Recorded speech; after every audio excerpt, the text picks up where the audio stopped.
आज आरबीआई की monetary policy announce हुई और काफी स्टेटस को पॉलिसी थी। इसमें कुछ चेंजेस नहीं हुए। हम जानेंगे कि इस पॉलिसी में जिन जिन चीजों का जिक्र हुआ उसका अर्थ क्या होता है। पहले जो था कि रेपो रेट अनचेंज रहा, वो पहले 6.5 पर था, अभी भी वो 6.5 पर ही रहेगा। रेपो रेट का अर्थ क्या होता है? रेपो रेट वो रेट होता है, वो इंटरेस्ट रेट होता है जिस इंटरेस्ट रेट पर आरबीआई कमर्शियल बैंक्स को पैसे लेंड करती है। रेपो रेट कभी ज़्यादा होता है, कभी कम होता है। ये आरबीआई इसमें चेंजेस करते रहती है।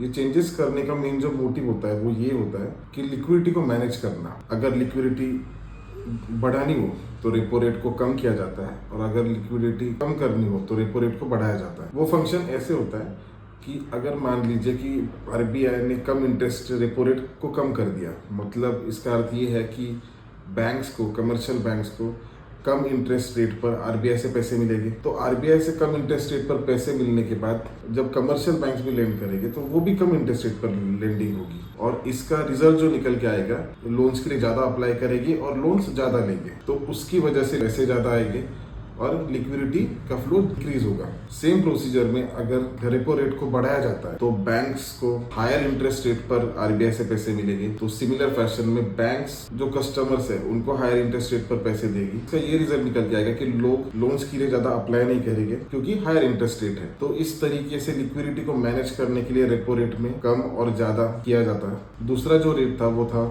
MSF rate, marginal standing facility rate. ये वो इंटरेस्ट रेट होता है कि जब कमर्शियल बैंक्स के पास लिक्विडिटी कम हो, वो आरबीआई से पैसे लेंड करती है, और जिस इंटरेस्ट रेट पर वो आरबीआई से पैसे लेंड करती है उसको कहते हैं एमएसएफ रेट। अभी हम बात करेंगे तीसरे पॉइंट के बारे में, जो कि है एसडीएफ रेट। एसडीएफ रेट होता है स्टैंडिंग डिपॉजिट फैसिलिटी रेट। ये एमएफएस रेट का अपोजिट होता है।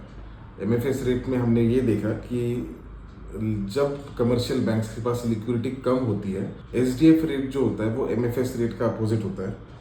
एमएफएस रेट का हमने देखा कि जब कमर्शियल बैंक्स के पास लिक्विडिटी कम होती है तो जिस इंटरेस्ट रेट पर आरबीआई से वो पैसे लेंड करती है उसको एसडीएफ रेट कहते हैं। एसडीएफ रेट जो होता है वो ये होता है स्टैंडिंग डिपॉजिट फैसिलिटी रेट, कि जब कमर्शियल बैंक्स के पास लिक्विडिटी ज्यादा होती है तो उस एक्स्ट्रा लिक्विडिटी को मैनेज करने के लिए जब कमर्शियल बैंक्स आरबीआई के पास डिपॉजिट रखती है और उस डिपॉजिट्स पर जो इंटरेस्ट रेट आरबीआई की तरफ से उनको मिलता है उसको कहते हैं कि एसडीएफ रेट। एसडीएफ रेट पहले 6.25 था, वो अभी भी 6.25 ही रहेगा। चौथा जो फैक्टर है वो हम देख रहे हैं कि cash reserve ratio, CRR ratio.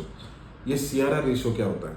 इसका ये अर्थ होता है कि हर बैंक्स को, एवरी बैंक को कुछ रिजर्व्स रखने होते हैं उनके पास, जो कि पिछले बार 4.5 था, वो अभी भी 4.5 है।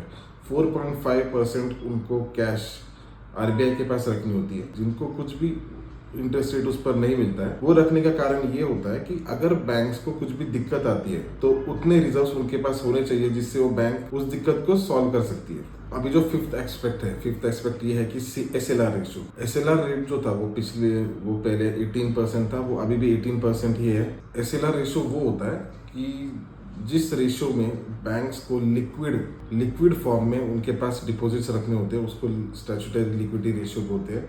वो कैश में भी हो सकते हैं या फिर गोल्ड्स में हो सकते हैं। एसएलआर रेशो पहले 18% था, वो अभी भी 18% ही रहेगा।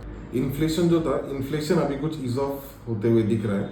जो बीच में जो फूड इन्फ्लेशन पीक पर निकल गया था, जो फूड की जो रिटेल प्राइसेस थे वो भी काफ़ी ऊपर थे, वो अभी कुछ ईज ऑफ होते हुए दिख रहे हैं। तो ओवरऑल जो पॉलिसी थी वो काफ़ी स्टेटस को थी, कुछ चेंजेस इसमें नहीं हुए। होप ये डिस्कस किए हुए रेशोज आपको समझ में आए होंगे। Thank you.